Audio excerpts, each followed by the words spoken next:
আসসালামু আলাইকুম। Laravel tutorial সিরিজের নতুন আরো একটি পর্বে সবাইকে স্বাগত জানাচ্ছি। গত পর্বে আমরা দেখেছিলাম কিভাবে আমরা ডাটাবেস থেকে ডাটা আমাদের ফ্রন্ট এন্ডে বা আমাদের ইউজারদের জন্য শো করাতে পারি। আপনি যদি সেই ভিডিওটি মিস করে থাকেন তাহলে ডেসক্রিপশনে লিংক দেওয়া রয়েছে, সেখান থেকে দেখে আসতে পারেন। আজকে আমরা দেখব আমাদের ডাটাবেজের ডাটা কিভাবে আমরা আপডেট করতে পারি। তাহলে চলুন শুরু করা যাক। এজন্য বরাবরের মতো আমি প্রথমেই আমার লারাগন যে সার্ভারটি আছে সেটি রান করে নিয়েছি এবং আমি আমার লারাগন সার্ভারের রুট ফোল্ডারে প্রবেশ করলাম এবং সেখান থেকে আমার যে প্রজেক্টটি ছিল সেই প্রজেক্টটি ওপেন করব এবং প্রজেক্টটি ওপেন করে আমি আমার কোডে ওপেন করে নিলাম। গত পর্বে ডাটা শো করেছিলাম, আজকে যেহেতু আমরা ডাটা আপডেট করা দেখব সেই জন্য অবশ্যই আমাদের যেটা করতে হবে আরেকটা রাউট ক্রিয়েট করে নিতে হবে। আমি এখান থেকে আমরা ক্রিয়েটের জন্য এই দুইটা রাউট ব্যবহার করেছিলাম, অর্থাৎ প্রথম রাউটটা ব্যবহার করেছিলাম আমাদের ক্রিয়েট ফর্মের জন্য, অর্থাৎ ফর্মটা যাতে আমরা ইউজারের জন্য শো করতে পারি, এবং দ্বিতীয় যে রাউটটা ছিল এই রাউটটা ছিল যে আমাদের ডাটা সাবমিট করার পরে আমরা যাতে ডাটাবেজে স্টোর করতে পারি। তা আমরা মূলত এই দুইটা রাউটকে আমরা কপি করে নিব এবং কপি করে আমরা এখানে পেস্ট করব। পেস্ট করে যেহেতু আমাদের এডিট যে ফর্মটা আছে, অর্থাৎ আমাদের ডাটাবেজের ডাটা যে এডিট করব, এই ফর্মটা মূলত আমাদের এইখানে রাখবো। আর এডিট ফর্মের মাধ্যমে আমরা যখন সাবমিট করব তখন আমরা এই রাউটের মধ্যে যাব। তো আমরা একটু রাউটটা চেঞ্জ করি। ইউজার্সের ক্ষেত্রে আমরা এখানে কোনো একটা ভেরিয়েবল দিব। ভেরিয়েবল বলতে আমরা এখানে যদি এডিট দেই, এখানে আমি সেকেন্ড ব্র্যাকেট দিয়ে কোনো একটা নাম দিলাম, এর মানে হচ্ছে এইখানে ডাইনামিক্যালি কোনো একটা ডাটা বসবে। তো আমরা এখানে ডাইনামিক্যালি আসলে কোন ডাটাটা বসাবো, আমরা এখানে যেটা করব, আমরা যে ডাটা আপডেট করতে চাই সেই ডাটার আইডিটাকে আমরা এখানে বসাবো। যেমন এখানে যদি আমাদের ডাটাবেসটা আমরা একটু দেখি, নতুন প্রজেক্ট নামে ডাটাবেস ছিল এবং এখানে ইউজার্সে যদি যাই, আমরা জানি যে এখানের মধ্যে সবচেয়ে ইউনিক যে কলাম সেটা হলো আইডি। তো সাধারণত আমরা এই আইডির মাধ্যমেই প্রত্যেকটা ডাটাকে আপডেট করব, ডিলিট করব, বা অন্যান্য যে কাজগুলো আছে আমরা সেই কাজগুলো করব। তো এজন্য আমি এই প্রত্যেকটা ডাটার আইডিটাকে এখানে ধরবো, যাতে করে আমি ওই নির্দিষ্ট যে ডাটাবেজের ভ্যালু আছে সেই ভ্যালুটা যাতে আমরা নিয়ে আসতে পারি। তার মানে আমাকে এখানে একটা ডাইনামিক্যালি ডাটা পাস করাতে হবে। দেন আমাকে যেটা করতে হবে, এখানে ইউজার কন্ট্রোলারের একটা মেথড আমি আপডেট করে নিব, অর্থাৎ এখানে আমরা এডিট মেথডটাকে ব্যবহার করব। কারণ আমরা জানি যে রিসোর্স কন্ট্রোলার যখন আমরা তৈরি করেছিলাম, অর্থাৎ ইউজারের কন্ট্রোলারটা যখন তৈরি করেছিলাম, তখন কমান্ডের মধ্যে হাইফেন আর দেওয়ার কারণে আমার কিছু রিকোয়ার্ড মেথড অটোমেটিক্যালি তৈরি হয়ে গিয়েছে, তার মধ্যে একটা হলো এডিট।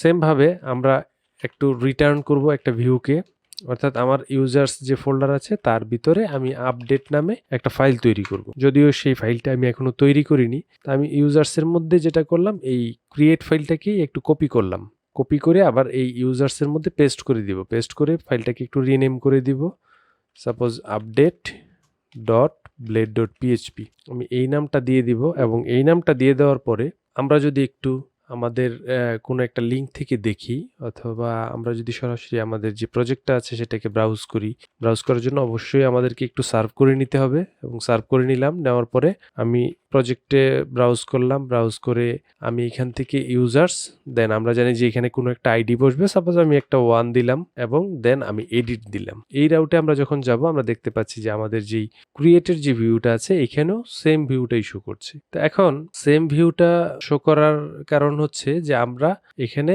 ক্রিয়েটের যে ফর্মটা আছে সেটাই কিন্তু এখানে নিয়ে এসেছি। তো আমরা এখন যেটা কি করব, প্রথমে আমরা ফর্মের যে অ্যাকশনটা সেই অ্যাকশনটাকে চেঞ্জ করে দিব। যেমন আমরা এখানে স্টোর দিয়েছিলাম, আমরা এটাকে যেটা করব যে এই আপডেট নামে দিয়ে দিব, এবং অবশ্যই আমাদেরকে এখানে একটা প্যারামিটার পাস করে দিতে হবে।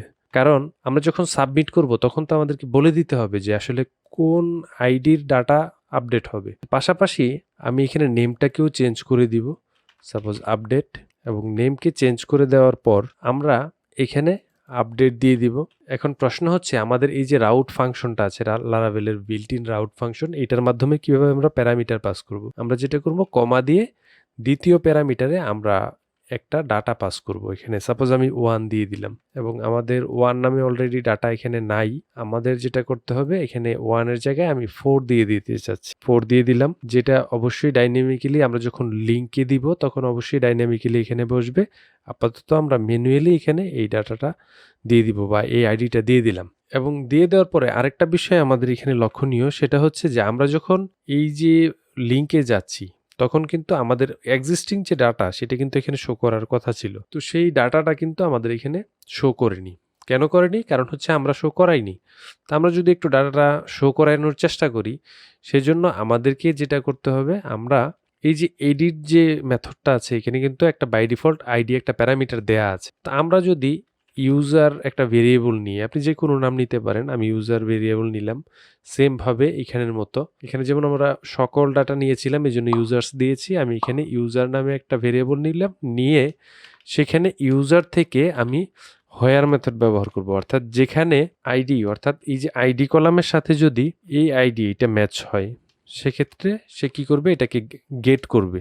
না, আমরা কিন্তু গেট করব না, আমরা সকল ডাটা মানে একাধিক ডাটা যদি থাকে সেক্ষেত্রে একাধিক ডাটা কিন্তু আমরা আনবো না, এই জন্য আমরা দিব ফার্স্ট, অর্থাৎ আমরা সিঙ্গেল ডাটা নিয়ে আসবো। ডাটাবেস থেকে আমরা এই আইডির একটা ডাটাই নিয়ে আসবো এবং সেটা নিয়ে এসে আমরা যেটা করব, এখানে আমরা কমা দিয়ে কম্প্যাক্টের মাধ্যমে আমরা এই ভেরিয়েবলটাকে এখানে পাস করে দিব। এখন যেটা হবে, আমরা কিন্তু এই যে update.blade.php এই ফাইল থেকে আমাদের সেই ভেরিয়েবলটাকে আমরা অ্যাক্সেস করতে পারবো। তো অ্যাক্সেস করতে পারলে এখন কিন্তু আমরা এই যে 4, এই 4 কিন্তু আমরা অটোমেটিক্যালি এখন পেয়ে যাব, যেমন ইউজার থেকে আইডি, অর্থাৎ ইউজারের যে আইডিটা আছে সেই আইডিটা কিন্তু আমার কাছে আছে। এবং আমি যদি এখন একটু রিলোড দেই, অর্থাৎ এখানে রিলোড দেই, রিলোড দেওয়ার পরে কিন্তু আমার এখানে শো করার কথা, বাট এটা শো করছে না। কেন করছে না? কারণ হচ্ছে আমরা এখানে যে ডাটাটা পেয়েছিলাম, অর্থাৎ এই যে আইডিটা পেয়েছি সেই আইডিটা কিন্তু এই যে এই আইডিটা যে পেয়েছি এই আইডিটা কি ভ্যালিড কিনা। যেমন আমি যদি একটু ডিডি করি, ডিডি করে এই আইডিটাকে একটু দেখি যে আইডিটা পাচ্ছে কিনা, আইডিটা পাচ্ছে না, 1 পাচ্ছে। তো এখন 1 পাচ্ছে যে আমার কিন্তু 1 নাই, ফলে কি হচ্ছে, সে ডাটা নিয়ে আসতে পারতেছে না। তা আমি একটু এখান থেকে, অর্থাৎ এই যে লিঙ্ক থেকে আমার যে ভ্যালুটা আছে এই ভ্যালুটাকে আমি 1 না দিয়ে আমি 4 দিয়ে দিই। 4 দেওয়ার পরে কিন্তু আমার এখানে ফর্মটা শো করছে। এবং আমরা যদি একটু ইন্সপেক্ট এলিমেন্ট করি, ইন্সপেক্ট এলিমেন্ট করে আমরা যদি এখানে একটু লক্ষ্য করি, এই যে আমি 4 দিয়েছিলাম সেটা কিন্তু অটোমেটিক্যালি ওই ইউজার্স এবং আপডেট এটার মাঝখানে এই যে 4টা বসে গিয়েছে। ফলে কি হবে, এই অটোমেটিক্যালি আমরা যখনই আপডেট করব তখন সেম এখানে যে আইডিটা থাকবে সেই আইডির ডাটা এখানে আপডেট হবে। যেমন আমরা 4 এর জায়গায় যদি 5 দিই, 5 দিলে অটোমেটিক্যালি সে 5 এখানে বসিয়ে দিয়েছে। এইভাবে আমরা মূলত প্যারামিটারগুলো ইউজ করতে পারবো। যাই হোক, এখন আমরা যেহেতু আমাদের আগের ডাটা নিয়ে আসতে পেরেছি, আমরা অনায়াসেই এই নেমের জায়গায় আমরা নেম বসাতে পারি। এজন্য আমরা একটা ভ্যালু অ্যাট্রিবিউট ব্যবহার করতে পারি। ভ্যালু অ্যাট্রিবিউট ব্যবহার করলাম এবং ভ্যালু অ্যাট্রিবিউটের মাধ্যমে আমরা ব্লেড সিনট্যাক্স ব্যবহার করে ইউজার থেকে আমরা নেমটাকে নিয়ে আসলাম। সেমভাবে আমরা এখানে ইমেলটাকেও নিয়ে আসলাম এবং এটার নামটা চেঞ্জ করে দিলাম ইমেল। পাসওয়ার্ডটা আপাতত আমাদের প্রয়োজন নেই, যেহেতু পাসওয়ার্ড অন্য কোনো এতে আপডেট হতে পারে, বা আমরা ইমেল ভেরিফিকেশনের মাধ্যমে যখন ইমেল সিস্টেমটা শিখব তখন ইমেল ভেরিফিকেশনের মাধ্যমে আমরা ডাটা বা পাসওয়ার্ডটাকে আপডেট করব। এখানে ক্রিয়েটের জায়গায় আমি আপডেট ইউজার দিয়ে দিই এবং এখন যদি আমরা একটু রিলোড দিই, আমরা দেখতে পাচ্ছি যে আমাদের যে এক্সিস্টিং নাম, অর্থাৎ 5 নাম্বার আইডির ডাটা হচ্ছে নাজমুল হক এবং তার ইমেলটা হচ্ছে এইটা। আমরা এইটাকেই মূলত আপডেট করব। তো এখন আপডেট করার জন্য আমরা দেখি আমাদের এখানে কিন্তু স্টোর মেথড আমরা ব্যবহার করব না, আমরা এখানে ব্যবহার করব আপডেট মেথড যেটা আছে। আমরা আপডেট মেথডটাকে ব্যবহার করব এবং এখানে গিয়ে আমরা দেখব যে আপডেট মেথড কিন্তু খালি। তো আমরা আপডেট করার জন্য ক্রিয়েট বা স্টোরের যেই কোডগুলো ছিল সেগুলোকে কপি করে নিয়ে আসব। এখানে কপি করে নিয়ে আসলাম এবং কপি করে নিয়ে আসার পরে আমরা যা করব তা হচ্ছে, এখানে আমরা সরাসরি ক্রিয়েট দিয়েছিলাম, আমরা ক্রিয়েট না দিয়ে সেম ভাবে আমরা আপডেট দিব। কিন্তু তার আগে আমরা একটা হোয়ার ক্লজ ইউজ করব, অর্থাৎ হোয়ার মেথডের মাধ্যমে আমরা বলে দিব যে কোনটা আপডেট হবে, যেখানে আইডি হচ্ছে এই আইডি, অর্থাৎ এখানে যে আইডিটা পাচ্ছে সেই আইডি যেটার যে ডাটা সেটাকেই সে আপডেট করে দিবে। তো সেম ভাবে আমাদের নেম ইমেল দুইটা আছে, এই দুইটা আপডেট হবে এবং এখান থেকে একটা মেসেজ যাবে যে আপডেটেড, অর্থাৎ ইউজার হ্যাজ বিন আপডেটেড। এটা ব্যাক হয়ে এইভাবে মেসেজটা যাবে। এবং আমরা যদি এখন এটাকে রিলোড দেই, অর্থাৎ আমাদের ফর্মটাকে রিলোড দেই, রিলোড দিয়ে আমি সাপোজ নাজমুল হকের জায়গায় আমি অন্য কিছু দিলাম, সাপোজ আমি আব্দুল করিম এবং করিম@gmail.com আপডেট ইউজার ক্লিক করলাম। User has been updated. এবং আমরা যদি একটু ব্রাউজে ক্লিক করি আমরা দেখব যে এই ডাটাটা এখানে কিন্তু আপডেট হয়ে গিয়েছে। অর্থাৎ এভাবে আপনি আপনার ডাটাবেজের যে ডাটা আছে সেটাকে মডেলের মাধ্যমে আপডেট করে ফেলতে পারবেন। সো আজকের ভিডিও এ পর্যন্তই। পরবর্তীতে আমরা দেখব যে কিভাবে আমরা ডাটাবেজের কোনো ডাটা ফ্রন্ট এন্ডের মাধ্যমে অর্থাৎ একজন ইউজার কিভাবে ডিলিট করতে পারবে। সেই পর্যন্ত সবাই ভালো থাকবেন, সুস্থ থাকবেন। আল্লাহ হাফিজ।